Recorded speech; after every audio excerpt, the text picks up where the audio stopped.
Здравейте! Днес ще се потопим в дълбокия и мистичен свят на зодия Риби и ще разберем как те приемат предателството. За една риба предателството не е просто разочарование. То е истинско емоционално земетресение, което разклаща основите на света им. Рибите са изключително чувствителни и емпатични.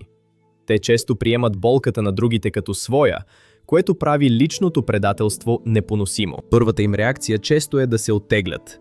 Те потъват в дълбоко мълчание и търсят уединение, за да осмислят случилото се. Често рибите започват да търсят вината в себе си. Питат се дали не са били твърде доверчиви или къде са сгрешили в преценката си. За да се справят с болката, те понякога бягат в своя собствен свят на мечти и фантазии, където реалността не е толкова жестока. Най-тежкото за тях е загубата на идеала. Рибите искат да виждат най-доброто в хората, и предателството разбива тази илюзия. Доверието за тях е свещено.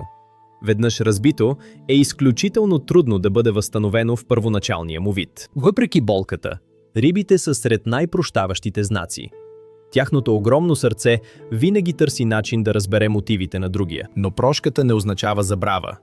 Рибите помнят усещането за предателство и то остава като тих белег в душата им завинаги. Често тяхната силна интуиция ги е предупреждавала, но те са избрали да не я слушат в името на любовта или приятелството. Възстановяването им е бавно и изисква много време сред природата или чрез творчество, където трансформират болката в изкуство. След такова изпитание, рибите често се учат да поставят по-ясни граници, макар това да им е чуждо по природа. Тяхната сила не е в агресията, а в способността им да оцелеят емоционално и да продължат да обичат въпреки всичко. За рибите, всяко предателство е болезнен урок по духовно израстване и напомняне, че собственият им вътрешен свят е техният най-безопасен пристан. В крайна сметка, те изплуват от дълбините на скръбта, по-мъдри и с още по-дълбоко разбиране за човешката природа. Ако сте риби, помнете, вашата чувствителност е суперсила, а не слабост.